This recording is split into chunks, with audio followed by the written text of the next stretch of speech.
This is a weird one for me, man. And I won't even take full credit. Like on another podcast, What Chaos, shout out Pete Blackburn, who kind of no longer hates the Minnesota Wild. I'm waiting for him to kind of prove it, but whatever.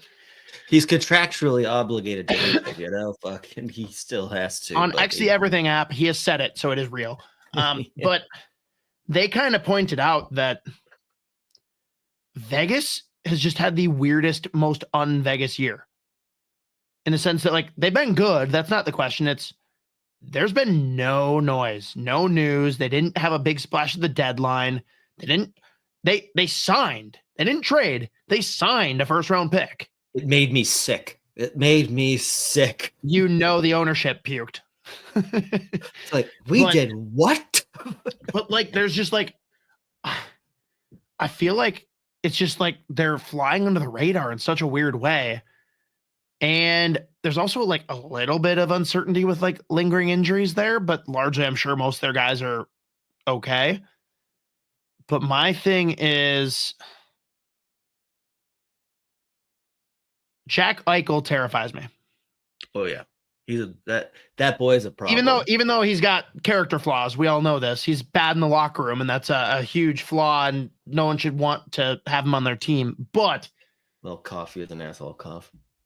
What he can do terrifies me. And they got a lot of guys in their team that are good. Like that's not to like discredit. Like I think I'm one of the bigger Tomas Hertl fans. I really thought there was a chance that maybe there was a way that the Wild could find a way to bring him in, but whatever. He's really the only thing that like scares me though. If Kaprizov can ramp up and get back to his game, which he hasn't yet, he does not look like himself. I even posted at the game that we'll talk about more against the Ducks, but like I posted, I'm like, holy shit, like Judd'z literally just chased Kaprizov down at center ice. That's not good. But, if he can get back to his game, Ek can stay healthy, our blue line is healthy, I think Philip Gustafsson alone, if everyone else is fine, he could win this series. I believe in him that much. He has been so good. People wanted him gone. He almost was gone. I never thought he would be this good. I still thought he could be our one, you know? And I'm just so happy for him that it's worked out. But he is the X factor in all of this. Can he outduel the other goalie? And I think he absolutely can. Now, will that necessarily be enough? No. But that's the answer there. If Gustafsson's not up to the task, we lose. If he is, buckle in. It's going to be a 6 or 7 game series going either way. What do you see being like the biggest factors to consider in this series on either team? Whether it's matchup or whether it's just specifically what's going well or poorly for either team, like what stands out for narratives? I mean, for me, the big thing, like, because I think it's crazy if anyone says like there's just no way that Minnesota could possibly, and like I'm gonna go with my heart. I'm gonna end up picking Minnesota just because like I'm such a fucking homer every time, whether it's like the fucking college tournament or it's I do this every time. I mean, realistically, yeah, I think like Vegas, I think the Athletic has like 73% to win this series, but I mean, I don't care about that either.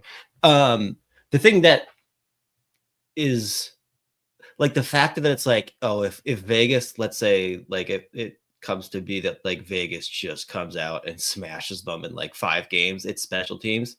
Like that power play scares the fuck out of me. And so does Minnesota's penalty kill still. The past like couple of weeks, they've pulled off some like great ones.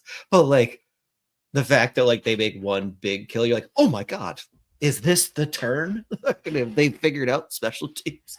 Special teams for me are going to be terrifying. But the fact that they have Eriksson, Ek, and Kaprizov back, potentially Buium making his debut and giving you some offensive juice from the back end, like assuming they like deploy him correctly, like him with Bogosian kind of scares me. At the same time, like it's not like Buium's a bad defenseman anyways. He's still solid, but no, Z, you can only be good at offense or defense. I don't know. Yeah, I know. Although, hang on, we've talked about this so many times. It drives me fucking crazy. No. But to that point, we just have to pause quick because this is incredible. Let me pull up. Russo posted a conversation with Kirill Kaprizov about Zeev Buium. I'm just going to read it verbatim because it's so good. Kirill Kaprizov had some great stuff today about Zeev, but this was the funniest. He's really good. I don't know how his defense is, but offense. Damn it, Kirill. Then Russo says he laughed hysterically at the joke. I'm just kidding. Then he says, I don't see him on defense. I just saw his highlights offense. And in the practice, we usually do some stuff on the power play and 1-on-1 or 1-on-0 or 2-on-1. I don't saw D-zone. I think he's good. He's a nice kid and so smart. I think. Skilled guy. I think is great. Just I don't know how his defense is, but offense had me peeing. That's it. So I don't know. It was so good. God, that's phenomenal. I'm so happy that Russo posted all of that, like verbatim. That's phenomenal. So and like another side X factor that isn't really like an actual X factor, but you know it's gonna be. I bet it's on everyone's mind. I'm sure, even though he's not, it's unlikely that he gets any playing time unless it's all gone to hell. The fact that this is going to be the last run with Fleury in an NHL locker room, you know that's going to be at least on everyone's mind. Totally. So between that, potentially getting Buium in that lineup, give you some like juice offensively from the back end and like quarterbacking that power play potentially like he did today in practice. We'll see. Which is and awesome then getting that happened. Now everyone's like freaking out. Like, is he gonna? Is he not? Oh, Hines is playing it close to his chest. Whatever. Yeah. Well, then you get Kaprizov back, Eriksson X back, and Boldy the last couple of weeks. That Boldy game against Dallas was one of the best games I've ever seen him play for Minnesota. He was unbelievable. And he's had a couple games where he has just been a beast. Obviously scored that overtime winner in that last game. Thank God. No, there's a little anxiety there. Can we play a quick game? Given the vibes, I like all of that coming in for Minnesota. Well, let's play a quick game. Who's the asshole? Because we all love Matt Boldy, and there's so many people that criticize him like way too much. I'm also not going to be one that's going to sit here and glaze him. And we're getting beers at Loose Line. Again, everyone go out to Plymouth and check them out. Love it. And Isha says he's just glad that Boldy finally came in and proved himself as like a franchise guy. And I damn near spit out my beer because I don't think he's proven that at all. He has had really good games. And when he's on, he looks every bit that part. He still disappeared for half the season. And I don't care who's out of the lineup. Like, if you want to prove yourself as a franchise guy, you do it without the other guys around you. I still have all the hope and optimism that he will be that kind of guy. But am I the asshole for saying he absolutely didn't prove that this year? Or is Isha the asshole for thinking that having like the stretches that he did that were good qualifies as like, yep, you're a franchise guy? I mean, I don't know. I don't have him there yet. I've seen enough to be like, I believe he's going to prove himself to be that. Right. I'm with your optimism. But yeah, I mean, like, obviously, there's been big lulls this year, right? Like, there's still concern. I also still do think it's pretty tough to like gauge any player on this roster, given how insane this year was as far as like injuries. Like, this was like, it's insane top to bottom in the organization in general, NHL, AHL, like everywhere, how bad the injuries were. So I think it's still tough to age, but I'm with you though. Like, I believe he's going to be, and I've seen like, again, like when you have those games against like Dallas where he just was a fucking monster. Yeah, we've seen the flashes. It's tough to gauge like the season as a whole, just given how fucked up the whole year was. But I've seen enough to believe it's going to be. Yeah. So I'm with you. Because, like, again, like what you're saying isn't untrue. And I'm not trying to shit on him and say that he's bad or anything like that. Pittsburgh Penguins, do they have a good roster? No. Is their roster worse than the Wild's? Mm-hmm. How'd Sidney Crosby do this year? Right. Well, I mean, I'm not saying he's Sidney Crosby, but my point is, yeah, you can carry the load on your own. I'm not saying every single game, every second, you have to be putting up 3 points a game. Like, I'm just saying, for him to disappear for the long stretches that he did and, like, literally be invisible for a handful of games, that is not a franchise player. That's my point. Yeah, no, again, I think we're saying the same thing. He's not there yet, but No, I know. I've seen the flash of the blue. I mean, you could say That's something just my Boston. counter to using the roster and the injuries as a defense. Yeah. Well, I mean, yeah, and you could say the same thing in Boston. What David Pastrnak just did, right? Yeah, Pasternak's end of the year. Holy fuck. That is a franchise player, and I think Boldy has the talent, and he's going the right direction. And like Marcus Foligno, when asked about like, hey, how have you seen Boldy change this year? Nothing about the ice. Like, he's one of the leaders now. Like, he's become more vocal. He stepped in when things are going bad. He's going the right direction. Yeah. He's still young. I have all the faith in him. I'm just saying he has not put that stamp on paper. Yeah, and I think like a big contributing factor to like which way this conversation goes is just fucking like social media just being like it's one or the other, and if he's not a franchise guy, then he never will. It's like just dealing in absolutes or whatever. It's like, yeah, I mean, he's still super young, early on in this contract, and like I think we've seen the flashes to believe that he's on the pathway to being thought of as like a franchise guy. Just waiting, or just not there completely yet, but like you've seen the flashes, so it's like it doesn't have to be like an absolute one or the other thing. For sure. And I do think we already kind of hit on it, but like Cole says here, I straight up don't trust Adin Hill in net for them. Mm-hmm. That is the difference, right? Like, Gustafsson is notedly better. We've seen Hill perform. Like, he can be that guy, especially for a 7-game series, but that is where we absolutely outshine them. Yeah. It's also tough when you spell it ADIN. You just can't, what are we doing? Why is that the way you spell it? It's also funny, and I also agree with Cole. I'm preface that. It's also funny to say that about a guy that won a cup 2 years ago. but I am on the same page though. Like I was shocked when he got it done the first time. No, very fair. I will say too, the biggest thing for me that's a positive for the Wild, because like I want to bring some positivity here, because I think there's a lot of people like across the league that are just like ignoring this series. Like, they probably lump this one close to the Carolina, New Jersey vibes. And I brought this up on Fellowship of the Rink that dropped earlier today, but if the Wild lose to the Ducks, regulation, like they almost did, and get into the playoffs because the Flames can't take care of business tonight, it is such a different vibe and feel for the team going in. Right now, they are riding the craziest emotional vibe.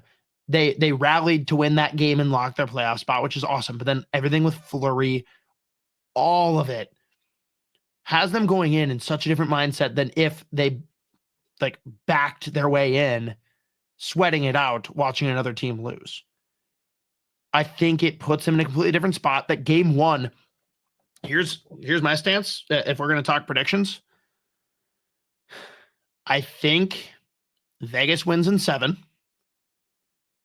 I think the Wild take game 1. Mm-hmm. I think Wild take game 1. Vegas takes the next 2. We knotted up on the second one at home. And then from there, we alternate. They take it in 7. But like, if I'm betting, man, I'm taking Vegas. There's so many reasons if you look up and down the roster. But, man, if our blue line is firing on all cylinders, if Gustafsson's on top of his game, and we get the real Kirill Kaprizov back, this is a very winnable series. It really is. I'm just not personally going to bet on it. Yeah, well, yeah. It's like, is it winnable? Yes. the thing is how many ifs we had to just say to get, you know what I mean? But I think the only if that really worries me is Kaprizov. I think the blue line is going to stand up. I think I mean, is going to it's stand crazy. up. Like looking at their numbers, even when they had half of like a full team, like defensively, their numbers have stayed quite like as far as like they give up high volume, low quality. But is that a result of their lack of offense? Like, is that them adjusting their game to accommodate for the fact that they know they're not putting up as many goals? Well, yeah, no, I'm just saying, like, sure, but that's like been their like identity for a long. Like they've always been a pretty solid like defensive team, anyways. But yeah, no, I'm with you though. I'm just going with the heart pick. I'm going Wild in 7. Probably make me an asshole. Like Got it. 6 because going back to Vegas for a game 7 isn't ideal, obviously. But yeah, so Russo's prediction. Everyone should watch Fellowship of the Ring and pretend I'm not saying this, but Russo said Vegas in 6, and Joe immediately is like, I'm gonna say Vegas in 7 because that means that Russo gets to take one more trip to Vegas, and I know that'd make him really happy. It's a good guy. That's a team guy. That's a team guy. Literally right there. Opened the interview by congratulating Russo that he gets to go to Vegas instead of Winnipeg. Russo was shitting himself for so many weeks. He's like, I either am gonna end up in Vegas or Winnipeg, and I'm losing my fucking mind. It is like the most polar opposite result for him. His least favorite and most favorite places to go. It's very funny. Like it was very just funny. Like that's where his head was, dude. He's like, where am I gonna be? But yeah. So predictions are out there. Let's just talk Wild now. What a fucking roller coaster. What a dude. So I was at that game. Yeah. You met my buddy, the tall, skinny Eric. Yes. He left with 2.5 minutes left in the game. I brought that up on the podcast too, and Russo said, I need to write a story on the idiot that left with 2.5 minutes left. I'm like, buddy, you have no idea how long this story would be, but yes, you should write a story on this man in the offseason. But he left, and funny thing is, the one time that he and I both left, it was, I think, 2 years ago, season opener at home for the Wild against the Winnipeg Jets. And I believe the Wild were down 6-4 with like literally a minute and a half left. And he's like, all right, can we go? Because he was going to give me a ride. I'm like, sure, dude, we can go, whatever. My phone is blowing up on the walk back to the car. I'm like, dude, it's going to overtime. It's fucking tied. We fucking sprinted to Tom Reed's and the Wild won in overtime. And we like celebrated there. But I'm like, we will never leave a game early again. Fuck you. You're an asshole. He's like, fair, understood. So then in this game, he like looks at me. He's like, hey, I'm going to leave. Bye. He's like, I know you're not coming. See ya. Wait, it was the Jets game a couple years ago? Yeah. Yeah, I remember that. It was like that was a mid-November game, 2021. No, dude, that was game 1 of the season for the Wild. So maybe it's a different one. They do it again against them? Oh. Must have, but it was just like crazy that it worked out that way. So in this one, I like literally text him right away. I'm like, you fucked up, dude. He's like, yeah, I know, I saw. I'm like, no, you don't know, because he and I were talking all game, because I told him, like, dude, if this goes to overtime, I'm going to be screaming at the top of my lungs, even though I don't have a voice, that they need to fucking put Fleury in because the game doesn't matter anymore because you've locked it up. Yeah. And like, we're laughing. I'm like, there's no way they'll do it. Whatever. Like, I threw up a poll on Twitter. Like, I was tweeting about it the whole time. When it happened, like, it's like the Grinch when his heart grew 3 sizes. I was just like, holy shit. He fucking did it. Yeah. Man. Dude, like, it was annoying that they put themselves in that position down the stretch to where we couldn't get one regular season game of Zeev Buium, and like you really had to fucking pull out to win the most ridiculous fashion possible. At the same time, I don't think I would have drawn it up any other way. The fact that, you know, you get Eriksson Ek to tie it up with 22 seconds left. What a fucking initial save by Dostal. The fucking paddle save fully sprawled out, and then obviously he taps it home. First of all, the goal in general was unbelievable. Those 2 passes were sick. But then we get Marc-Andre Fleury to come back in for overtime for one final time. We get a 2-pad stack before the puck leaves the fucking zone. They hit the post in the middle of the play. Says thank you to the post. Then goes back. He's cross-checking guys in the back, and then they go and they get it. They get it done in overtime. What a play by Johansson. What a shot by Matt Boldy.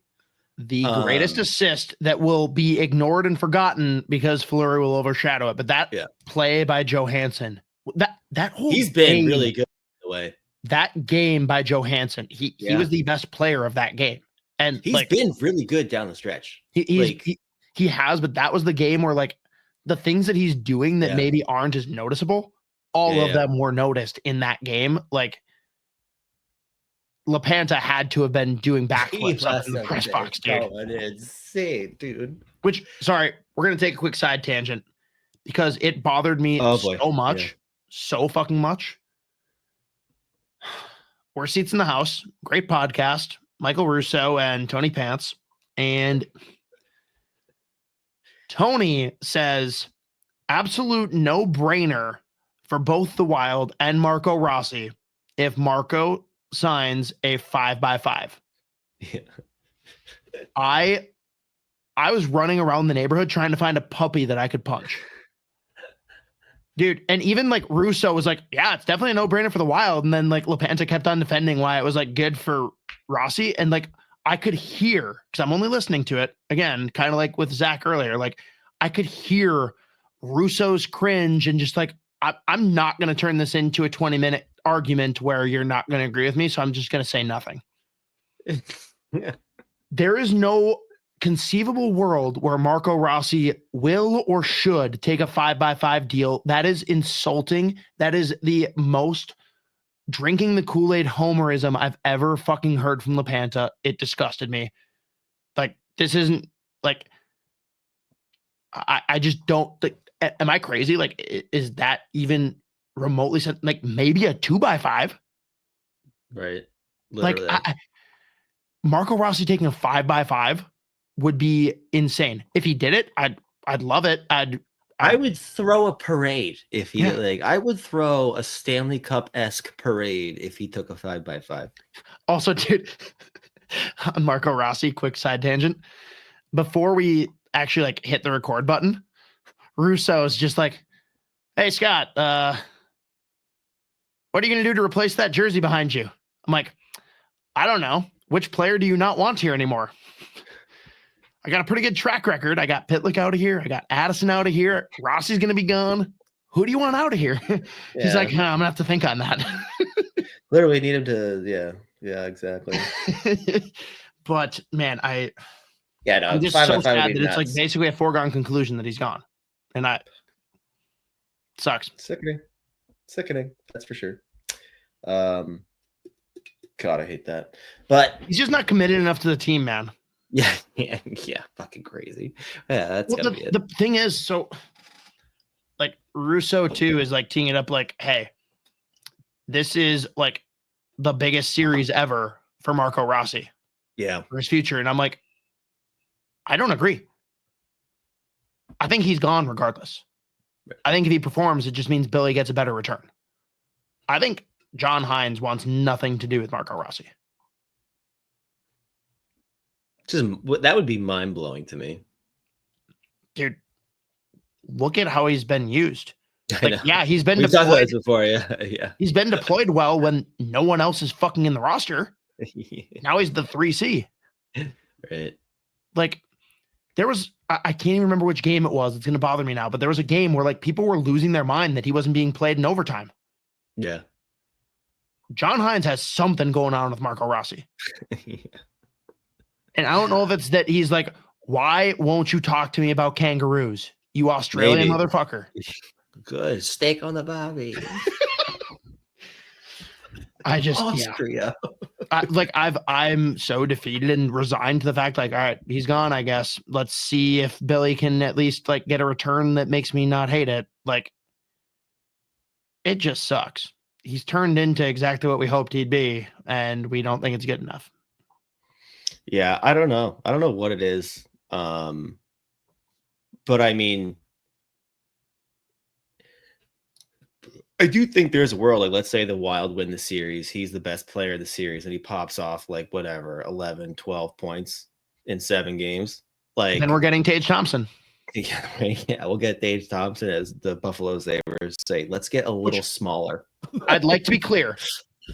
If Tage Thompson, and it won't be a 1-for-1, but if there's some package that involves Rossi going there and Thompson coming here, I'll shut the fuck up. I'll rip the jersey down and I will throw a Tage Thompson jersey up and be happy. But like, won't you throw that up if that happens? That world's not. That's true. I can't. I can't. On the other side of the camera. No, just put it on the other side of the wall. Let's see. They want me to. Okay, Wild fans want me to hang a Merrill jersey, a Bogosian jersey, a Goudreau jersey, a Johansson jersey.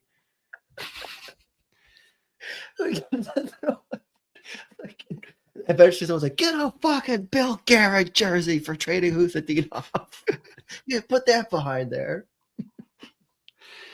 Here's an interesting topic. Riley Mihawk asks, isn't an offer sheet for Rossi a great return in picks? Depends on what that number is. And I think teams are pretty smart about which number to offer. Like, you look at what St. Louis did. They offered $1 below the tier break for both players. I don't think Rossi's going to get offer sheeted for $9 million. Right. He could get offer sheeted like the next tier down, and it's 5x5. Imagine a 5x5 offer sheet. Although the Wild would match it then, and then LaPanta could yell at me and say he was right, which would be painful, but I'd accept it. There's nothing he would love more. There's nothing he'd rather do. If Rossi signed a 5x5 offer sheet, I'd almost stop and be like, don't match it. We do not want him here. He's clearly got CTE, and he's not going to last another 2 years. Fuck. Yeah. But yeah, I don't think an offer sheet's happening. I think Rossi's getting traded before that. I think he's getting traded before the draft. If he's getting traded, or maybe at the draft, I don't know. But oh man, let's move on to something more positive. I was gonna say, I'm just not gonna go there, right? I can't get my brain there again. I've lived there the whole year, but I was gonna say my brain's been there for months. So. I was gonna say I don't know why I don't know why I said that, because we talk about this almost every week. But let's go positive. Do you think we're getting Zeev Buium game 1? I think so. I think they're crazy if they don't. I don't disagree, but then again, everyone online was saying they're crazy for not playing in game 82, and people got mad, dude. It was actually very funny, like, because people weren't saying like, "Wow, they're fucking idiots," but like there were some good arguments. Like Gage Osmus like makes a whole post about like, you see what a guy like Cale Makar does coming in late in the season. You see what these other guys did. Zeev Buium scored more points in college than all of them. And our team is more deficient with scoring on the blue line than any of those. Mm-hmm. It's just weird to me that they won't do this. And then like a guy like Gorg comes in, he's like, yeah, it's crazy because there's people who like do this for a living and they know what they're doing, and they don't think he should be in. What's going on? It's like, it's always funny. I love Gorg, you got to calm the fuck down, dude. I love those boomer takes. I love them. Like, it's not even like a shot or hate against Gorg, because like a lot of other people did it, but like he specifically was the one that I like saw when I scrolled, and it's like, you got to relax. Like, clearly this is plucking a nerve if you feel the need to comment this to Gage. Yeah, like, whatever. Yeah. I don't know, but I understood the decision. I didn't agree with it, if that makes sense. Like, like the rationale is there. I totally understand them not playing him. The agent totally understood. He understood. But for me, the great thing is like he's sitting there in the press box watching that game, and he's like, this is going to be a fun place to play. And on the flip side, the guy who stole his rookie lap from the other bench, Tim Washi, is he's sitting there being like, what the fuck did I do? I could have been here. This would have been cool. This would have been real fun. Yeah. Yeah. I do think we get Zeev Buium NHL debut in game 1.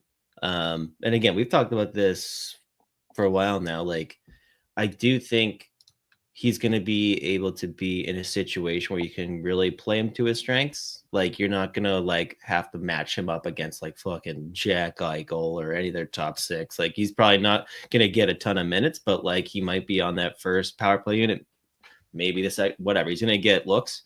But again, just the fact that that's another guy that can transition the puck for you. And then in the offensive zone, he's offering you a little bit of offense from that back end that's so like absent right now and has been for a while. I just think you're crazy to not throw that out there. And like, you're going to tell me, and I'm not saying you, John Hines, you're going to tell me that like, there's no chance that the Wild could possibly beat Vegas if you put in fucking Zeev Buium over John Merrill, who that's not even really like the biggest shot at John Merrill, because I think he's actually more or less quite well. Like, he doesn't need to be replaced. It's just, how do you not? It's just like, you're not getting like a crazy like drop off in Zeev Buium, but you're getting some like way significantly more like offensive upside. So yeah, I think you get Zeev Buium game 1, and again, I'm curious to see. I was nervous. I thought he got hurt, dude. I thought he got hurt a few times in that fucking tournament, to be honest with you. I still can't believe he played fucking 51 minutes. Dude, I was walking the concourse behind him, and you were saying that, he was like so down and defeated, which like hard to feel bad for a guy that just won 3 championships in a row. Yeah. But also, like, he is one of 3 guys for Denver that showed up for the majority of that game. Yeah. The one that actually, I won't say surprised me, because like we knew he was good, but like Polkamp stood out. He played a fucking great game, and dude, way thicker than I realized. He's a he's a big boy. Yeah, he's a big boy. Really big. He's a player, dude. Yeah, he's fun. But like, it was those 2 in Davis, and that was like, that's it. Oh, I know. That was it. I don't think I've ever seen that version of Denver. I've never seen like that stale of a team. It was weird. But I mean, just the fact they even get that game to overtime, considering what they looked like after 40 minutes, it's how fucking good they are. Like, sure. They can, like, when they turn it on for 5 minutes, it's like the scariest 5 minutes of your life if you're going up against them. It's like, oh fuck. But anyways, yeah, Zeev Buium, game 1, NHL debut. It's gonna be great. It's gonna be fun. It's gonna be so awesome. And you know what's gonna be really awesome, Z, especially for you. I didn't even think about this until just a second. Tuesday, you get an 11 p.m. start, which means really probably like an 11:20 puck drop. What the fuck? Like, that's hang on. Let me do my best Gary Bettman impression. Yeah, that's good. Dude, insane. But the schedule is fucking asinine. Throw up, vomit, puke everywhere when I saw the fucking like starting times for this fucking, specifically this series. Oh fuck, dude! 9 o'clock Central local time on Easter Sunday. Although I will say, I love how they that's gonna be a drug building. That's gonna be a drug building. I do love how they buried Carolina, New Jersey, 3:30 on Easter. Like, that is the game that no one will watch. No one cares. No one fucking cares. Yeah, the one redeeming quality of that 9 p.m. home game, Central. Again, I'm just saying 9 p.m. home game for you guys.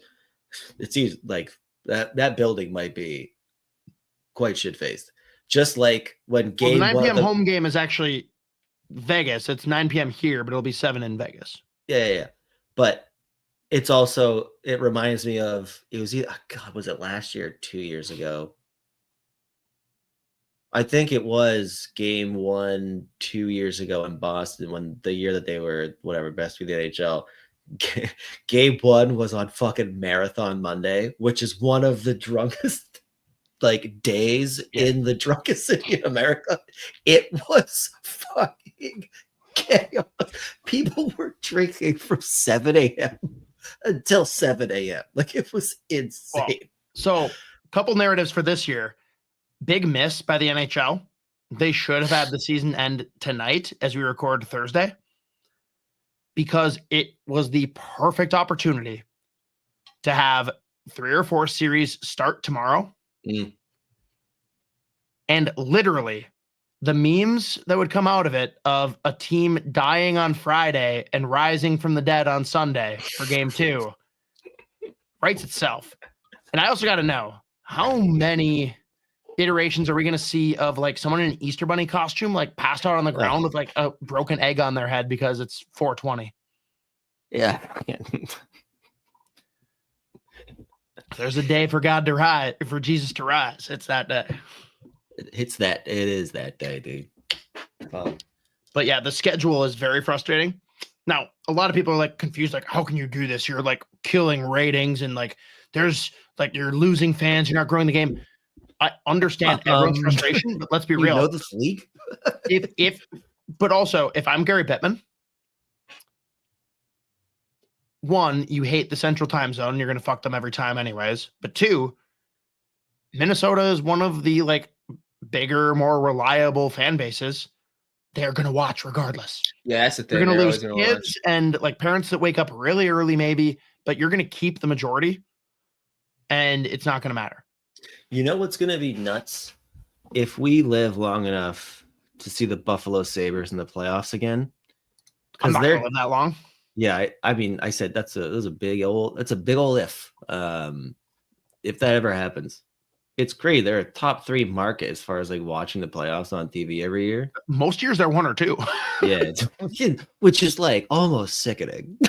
Honestly, I like you guys need to relax.